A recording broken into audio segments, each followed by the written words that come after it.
देश भर में मनाया जा रहा है वीर बाल दिवस। राष्ट्रपति ने रांची की अनुष्का कुमारी समेत असाधारण उपलब्धियां हासिल करने वाले बच्चों को दिए प्रधानमंत्री बाल पुरस्कार। राज्यपाल संतोष कुमार गंगवार धनबाद के 1 दिवसीय दौरे पर। विनोद बिहारी महतो कोयलांचल विश्वविद्यालय के दीक्षांत समारोह में प्रदान की डिग्रियां।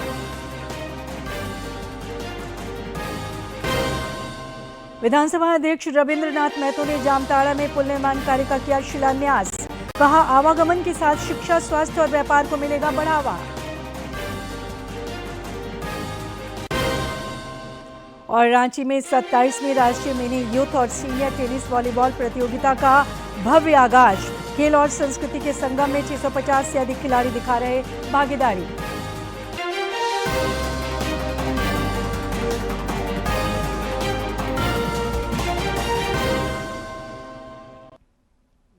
नमस्कार, खबरें झारखंड में आपका स्वागत है। समाचारों के साथ मैं हूं सरोज झा और अब समाचार विस्तार से। देश भर में आज वीर बाल दिवस मनाया जा रहा है।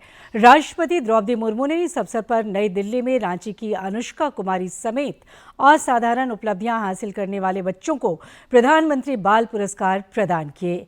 इस मौके पर केंद्रीय महिला एवं बाल विकास मंत्री अन्नपूर्णा देवी समेत कई गणमान्य लोग मौजूद थे। इस दौरान राष्ट्रपति ने अपने संबोधन में बाल पुरस्कार विजेता बच्चों को प्रोत्साहित भी किया। अनुष्का कुमारी खेल, उम्र 14 साल, रांची झारखंड। आपकी माता एक डेली वेज लेबरर हैं तथा पिता बीमार हैं। आपने चुनौतियों से दो हाथ करके फुटबॉल के क्षेत्र में कीर्तिमान स्थापित किए। आपको U17 महिला फुटबॉल टीम में शामिल किया गया है। धिनिधि देसिंघु खेल, उम्र 15 साल, बेंगलुरु कर्नाटका। आपको ओलंपिक 2024 में दूसरी सबसे छोटी तैराक होने का गौरव प्राप्त है। आपने कई पदक प्राप्त किए तथा राष्ट्रीय स्तर पर 3 रिकॉर्ड्स तोड़े। अंतर्राष्ट्रीय स्तर पर 42 मेडल्स भी आपने प्राप्त किए हैं। प्यारे बच्चों, दोस्त बोस के स्वर्ण सिंह ऑपरेशन सिंदूर के द्वारा युद्धों से जुड़े जख्मी के बीच अपने घर के पास सीमा पर तैनात भारतीय सैनिकों के लिए रोज पानी, दूध और लस्सी जैसे चीजें पहुंचाते थे।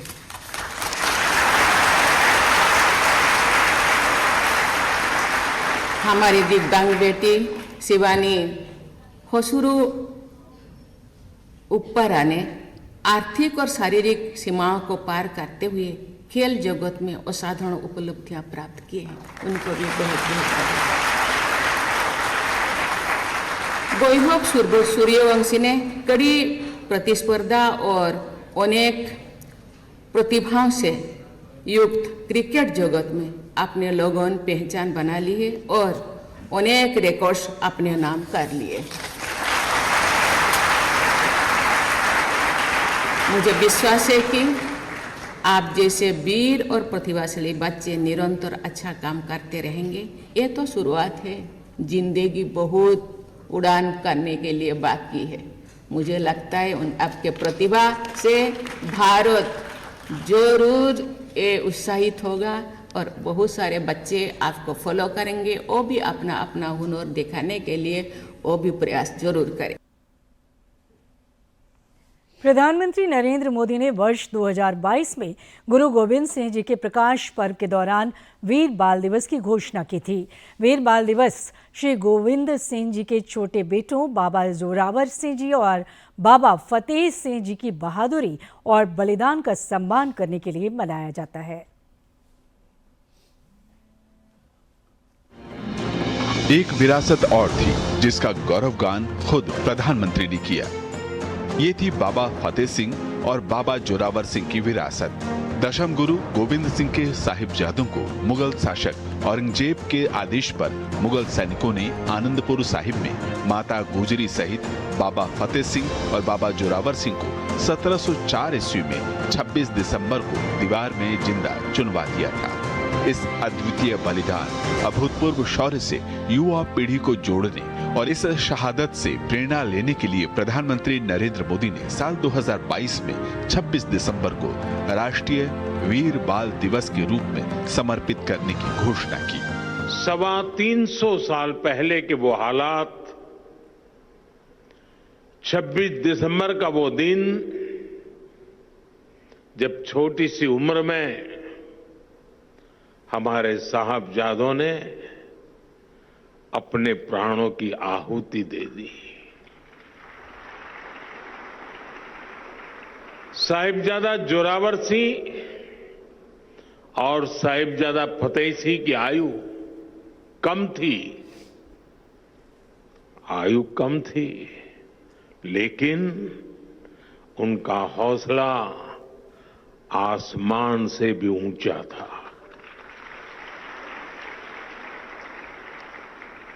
साहबजादों ने मुगल सल्तनत के हर लालच को ठुकराया, हर अत्याचार को सहा।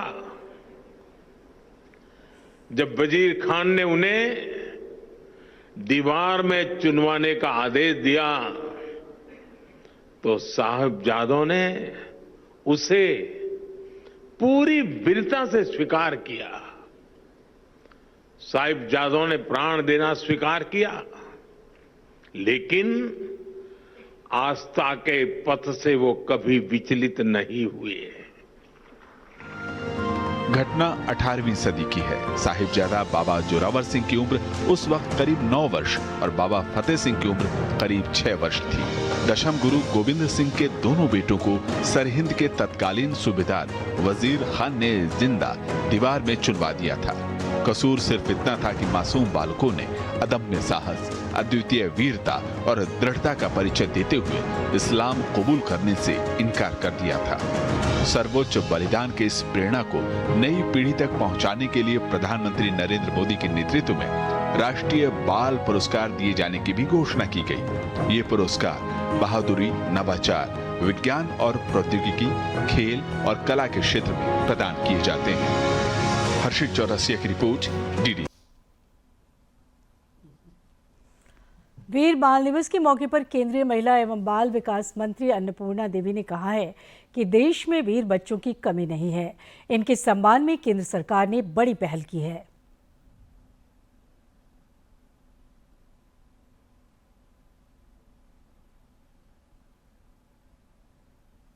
क्षेत्र में कार्य करते हैं उसमें बहुत ही मेहनत लगन के साथ बच्चे कार्य करते हैं और हमारा ये प्रयास होता है, डिपार्टमेंट का ये प्रयास होता है कि सरकार की ओर से कि पारदर्शिता के साथ इसका चयन हो। चयन की प्रक्रिया भी काफ़ी कई दौर से होके गुजरती है और ये बच्चे जो बेहतर करने वाले बच्चे हैं उनको पुरस्कृत किया जाए। वो अच्छे से उनको जो उनके द्वारा कार्य किए गए हैं उस कार्य को हम लोगों के बीच में भी दें और पुरस्कार देने के बाद मतलब पुरस्कृत करने का मुख्य और उद्देश्य भी है कि वो राष्ट्र के प्रति, देश के प्रति बच्चों का जुड़ाव हो। और निश्चित तौर पे माननीय राष्ट्रपति जी पुरस्कार देती हैं और माननीय प्रधानमंत्री जी भी राष्ट्र के प्रति बच्चों को देशभक्ति के बारे में उन्हें बताते भी हैं, राष्ट्र के लिए उन्हें प्रेरित भी करते हैं। राष्ट्रपति द्रौपदी मुर्मू झारखंड के 3 दिवसीय दौरे पर 28 दिसंबर को रांची आ रही हैं। राष्ट्रपति अपने दौरे के क्रम में पूर्वी सिंहभूम, सरायकेला खरसावां और गुमला जिले में आयोजित विभिन्न कार्यक्रमों में शिरकत करेंगी। श्रीमती मुर्मू के गुमला दौरे को लेकर तैयारियों को अंतिम रूप दिया जा रहा है। गुमला में आयोजित कार्यक्रम के मुख्य आयोजक पंखराज साहिब कार्तिक स्वायत्त शासी विश्वविद्यालय निर्माण समिति के अध्यक्ष सह पूर्व विधायक शिवशंकर उरांव ने बताया कि झारखंड और छत्तीसगढ़ की अंतर्राज्यीय सीमा माझाटोली में 29 और 30 दिसंबर को 2 दिवसीय अंतर्राज्यीय जन सांस्कृतिक समागम समारोह कार्तिक जत्रा का आयोजन किया जा रहा है। इस कार्यक्रम में राष्ट्रपति द्रौपदी मुर्मू 30 दिसंबर को शामिल होंगी। कार्यक्रम में जनजातियों और मूलवासियों की सांस्कृतिक झलक देखने को मिलेगी। होगा और दूसरे दिन समापन उसको हम कहते हैं। 30 तारीख को देश की माननीय राष्ट्रपति श्रीमती द्रौपदी मुर्मू जी आ रही हैं इस यात्रा में शामिल होने के लिए, समारोह में शामिल होने के लिए। और साथ ही साथ 3 राज्यों के मुख्यमंत्री भी रहेंगे, केंद्रीय मंत्री भी रहेंगे और यह जन सांस्कृतिक समारोह ऐतिहासिक रूप से स्थापित हो।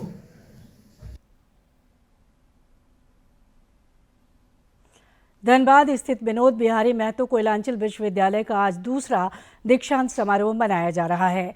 इस समारोह में कुलाधिपति सह राज्यपाल संतोष कुमार गंगवार शामिल हुए। इस दौरान उन्होंने विद्यार्थियों को उपाधियां प्रदान की। अपने संबोधन में राज्यपाल ने युवाओं से विकसित भारत के निर्माण में योगदान देने का आह्वान किया। इससे पहले दीक्षांत समारोह की शुरुआत कुलपति प्रोफेसर राम कुमार सिंह के नेतृत्व में निकाले गए एकेडमिक प्रोसेशन से हुई।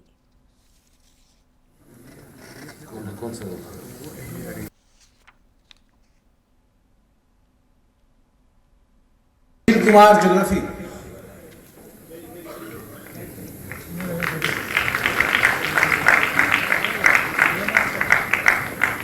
कुमारी सुरभि मैथमेटिक्स,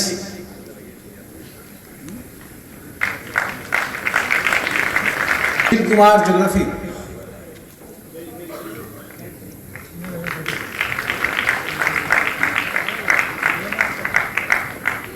कुमारी सुरभि मैथमेटिक्स,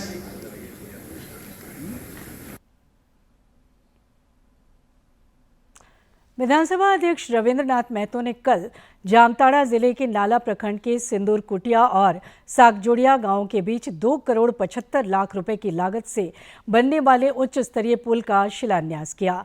इस अवसर पर उन्होंने कहा कि पुल के निर्माण से क्षेत्र के लोगों को आवागमन के साथ ही शिक्षा, व्यापार और स्वास्थ्य सेवाओं का लाभ मिलेगा।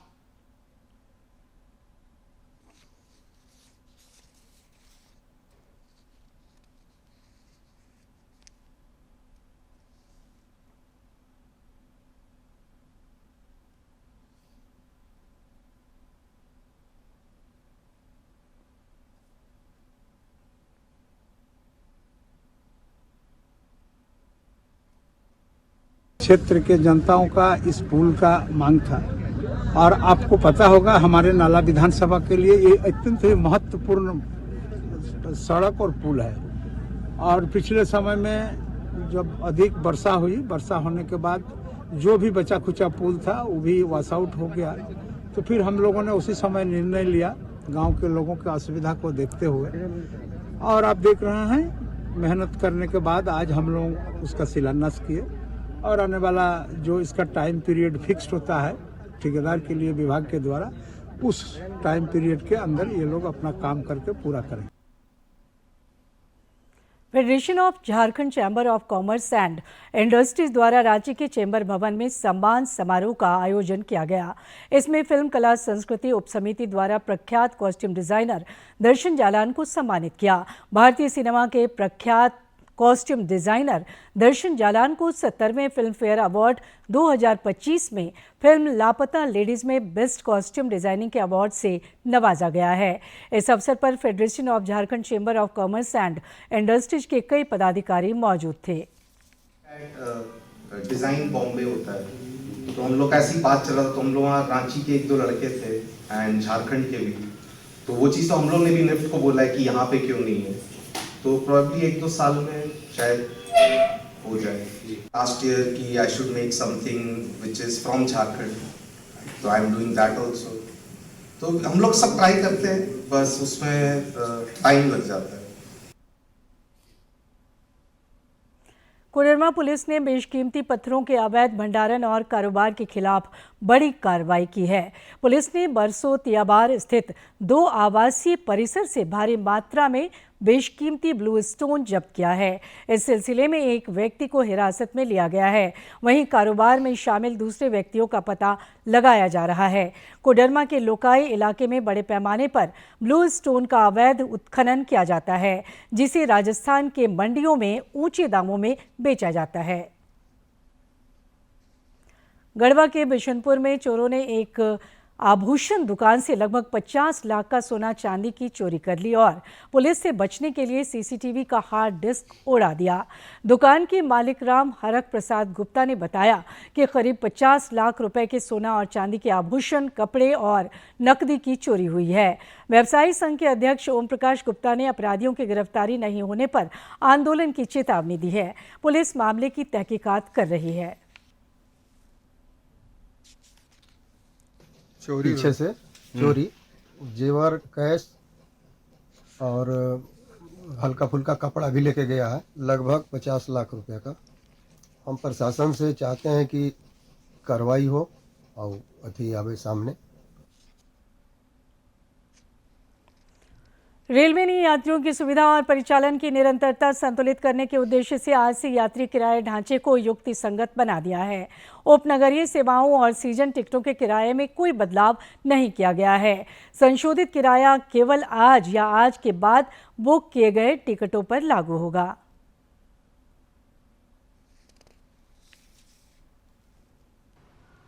रेलवे यात्रियों के लिए नई किराया दरें कल मध्यरात्रि से अब प्रभावित हो चुकी हैं। संशोधित किराया ढांचे के तहत उपनगरीय सेवाओं और सीजन टिकटों के किराए में कोई बदलाव नहीं किया गया। साथ ही आपको बता दें कि संशोधित किराया केवल आज या उसके बाद बुक किए गए टिकटों पर ही लागू होगा। पहले से बुक किए गए टिकटों पर कोई अतिरिक्त शुल्क नहीं लगेगा, भले ही यात्रा प्रभावी तिथि के बाद की जाए। रेल मंत्रालय ने कहा है कि आरक्षण शुल्क, सुपरफास्ट सरचार्ज या अन्य सहायक शुल्कों में भी किसी प्रकार का कोई बदलाव नहीं किया गया। नई दरों के अनुसार यात्री ट्रेनों में 215 किलोमीटर तक के किराए में कोई परिवर्तन नहीं होगा। 215 किलोमीटर से अधिक की यात्रा पर साधारण श्रेणी के किराए में प्रति किलोमीटर 1 पैसा और मेल एक्सप्रेस ट्रेनों की नॉन एसी श्रेणियों और सभी ट्रेनों की एसी श्रेणियों में प्रति किलोमीटर 2 पैसे की बढ़ोतरी की गई है।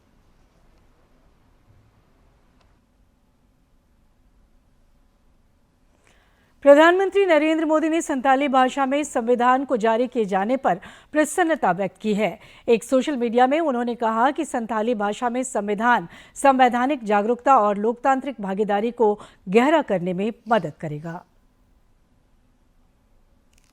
इस पोस्ट को रिपोस्ट करते हुए पीएम नरेंद्र मोदी ने इसे शानदार प्रयास बताया है। पीएम ने अपने सोशल मीडिया पोस्ट एक्स पर लिखा कि यह एक सराहनीय प्रयास है। संथाली भाषा में संविधान संवैधानिक जागरूकता और लोकतांत्रिक भागीदारी को गहरा करने में मदद करेगा। संथाली संस्कृति और राष्ट्रीय प्रगति में संथाली लोगों के योगदान पर भारत को बहुत गर्व है। राज्य में ठंड और शीतलहर से लोगों का हाल बेहाल है।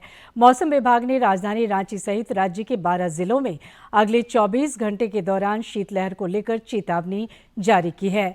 विभाग के अनुसार पिछले 24 घंटे में गुमला का न्यूनतम तापमान 2.8 डिग्री सेल्सियस रिकॉर्ड किया गया, जो सबसे कम रहा। मौसम विभाग के अनुसार रांची, पलामू, गढ़वा, कोडरमा, लातेहार, लोहरदगा, रामगढ़, हजारीबाग और बोकारो में शीतलहर के साथ सवेरे कोहरा छाए रहने की संभावना है।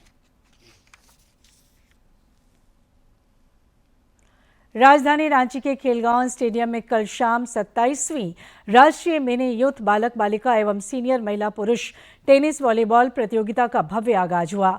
इस प्रतियोगिता में 650 से अधिक खिलाड़ी भाग ले रहे हैं। जदयू नेता धर्मेंद्र तिवारी और रांची के निवर्तमान उप महापौर संजीव विजयवर्गीय ने प्रतियोगिता का शुभारंभ किया।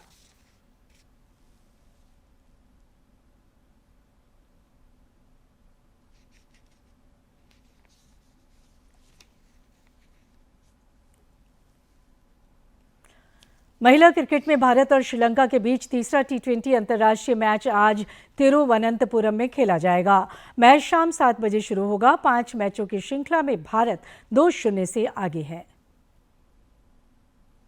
भारत और श्रीलंका की महिला क्रिकेट टीमों के बीच आज तिरुवनंतपुरम में 5 मैचों की T20 सीरीज का तीसरा मुकाबला खेला जाएगा। इस सीरीज में भारतीय टीम 2-0 से आगे है। भारतीय टीम की कोशिश रहेगी कि तीसरा मुकाबला जीतकर 3-0 की अजय बढ़त हासिल की जाए। तो वहीं श्रीलंका की बात करें तो टीम सीरीज बचाने के इरादे के साथ मैदान पर उतरेगी।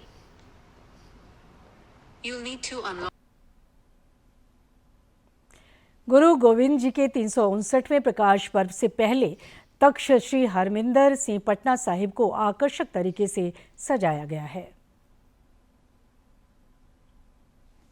प्रकाश पर्व को लेकर पटना साहिब में धार्मिक कार्यक्रमों और सेवा कार्यों की तैयारियां भी तेज हैं। गुरुद्वारे के आसपास साफ सफाई, सुरक्षा व्यवस्था और यातायात प्रबंधन के लिए विशेष इंतजाम किए गए हैं।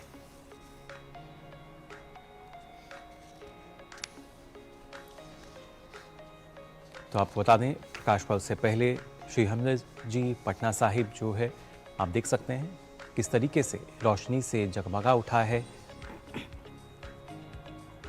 359वें प्रकाश पर्व से पहले की तैयारियां की गई हैं यहाँ पर पटना में, और इसके साथ साथ अगर देखा जाए आज का जो दिन वो भी अपने आप में काफ़ी अहम।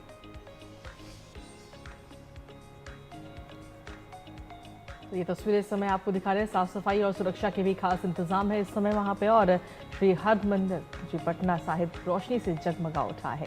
वहां की तस्वीरें इस समय हम आपको दिखा रहे हैं, और बेहद ही खूबसूरत ये तस्वीरें जहां पर श्रद्धालु भी लगातार इस समय पहुंच रहे हैं।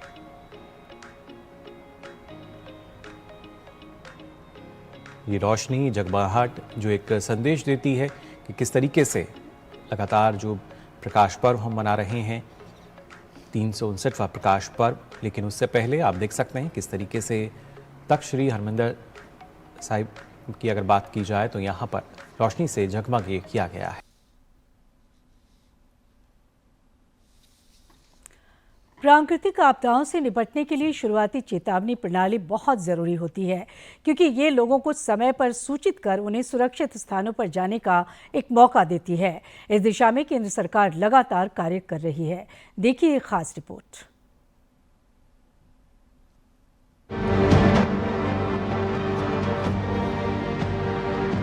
छब्बीस दिसंबर 2004 को इंडोनेशिया के पास समुद्र में 9.1 तीव्रता का भीषण भूकंप आया, जिसने विनाशकारी सुनामी को जन्म दिया।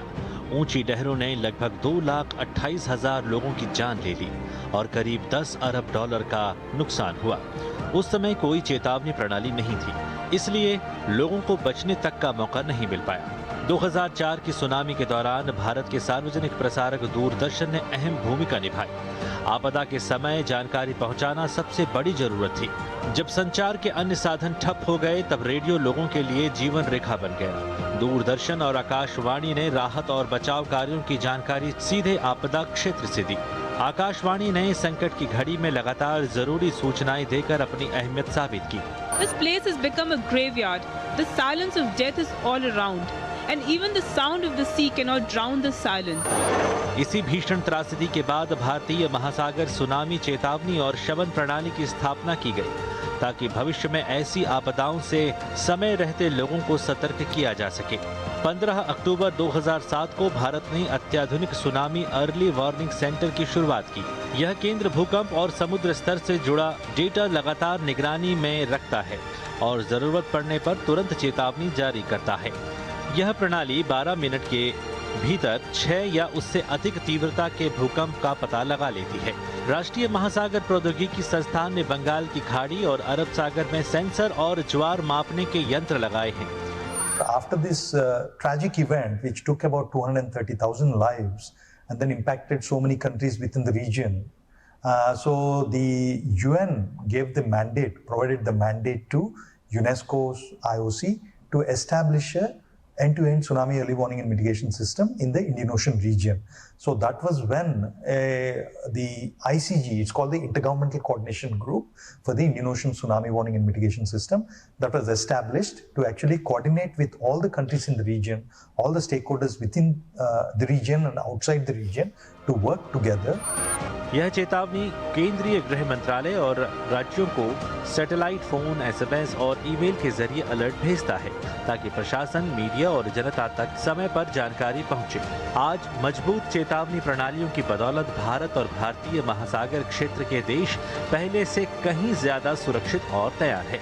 तपस भट्टाचार्य की रिपोर्ट, DD न्यूज।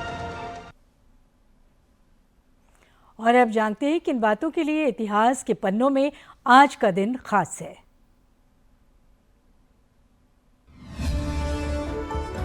26 दिसंबर साल 1705 को गुरु गोविंद सिंह जी के 2 साहिबजादे शहीद हुए। साहिबजादा जोरावर सिंह और साहिबजादा फतेह सिंह को वजीर खान ने सरहंद में दीवार पर जिंदा चिनवा दिया था। जनवरी 2022 को प्रधानमंत्री नरेंद्र मोदी ने गुरु गोविंद सिंह जी के प्रकाश पर्व के अवसर पर दोनों साहिबजादों की शहादत को आज के दिन वीर बाल दिवस के रूप में मनाने की घोषणा की। 26 दिसंबर साल 1899 को स्वतंत्रता सेनानी सरदार उधम सिंह का जन्म पंजाब के संगरूर जिले के सुनाम गांव में हुआ। उनका बचपन का नाम शेर सिंह था। 13 अप्रैल 1919 को जलियांवाला बाग हत्याकांड हुआ।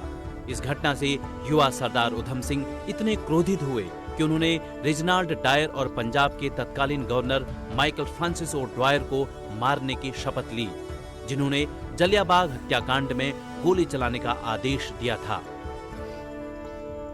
विभिन्न देशों की यात्रा करने के बाद उधम सिंह साल 1934 में इंग्लैंड पहुंचे। 13 मार्च 1940 को उन्हें लंदन के कैक्सटन हॉल में अपना बदला लेने का मौका मिला। यहाँ रॉयल सेंट्रल एशियन सोसाइटी के साथ मिलकर ईस्ट इंडिया एसोसिएशन की बैठक चल रही थी। इसी दौरान सरदार उधम सिंह ने अपनी डायरी में छिपाई हुई रिवॉल्वर उठा ली। उन्होंने माइकल ओ ड्वायर पर 5 गोलियां चलाई, जिससे मौके पर ही ड्वायर की मौत हो गई। पूरे 21 साल तक कोशिश करने के बाद वे 1940 में माइकल ओ ड्वायर को मारकर अपना बदला पूरा करने में सफल रहे। तब तक कर्नल रेजिनाल्ड डायर की मौत हो चुकी थी। घटना को अंजाम देने के बाद उधम सिंह ने भागने की कोशिश नहीं की और खुद को गिरफ्तार करवा लिया। बाद में उन पर मुकदमा चला और उन्हें फांसी की सजा दी गई।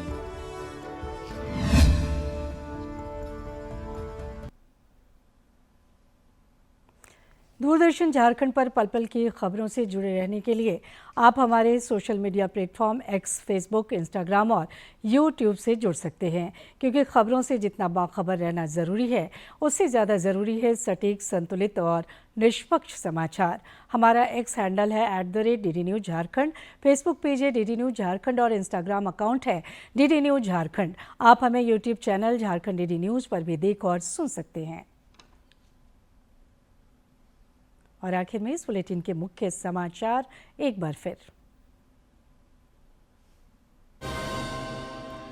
देश भर में मनाया जा रहा है वीर बाल दिवस। राष्ट्रपति ने रांची की अनुष्का कुमारी समेत असाधारण उपलब्धियां हासिल करने वाले बच्चों को दिए प्रधानमंत्री बाल पुरस्कार।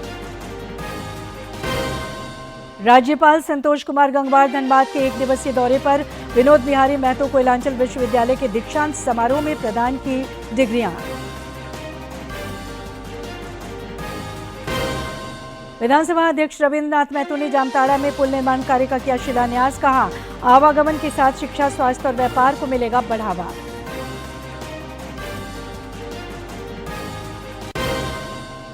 और रांची में 27वीं राष्ट्रीय मिनी यूथ और सीनियर टेनिस वॉलीबॉल प्रतियोगिता का भव्य आगाज। खेल और संस्कृति के संगम में 650 से अधिक खिलाड़ी दिखा रहे भागीदारी।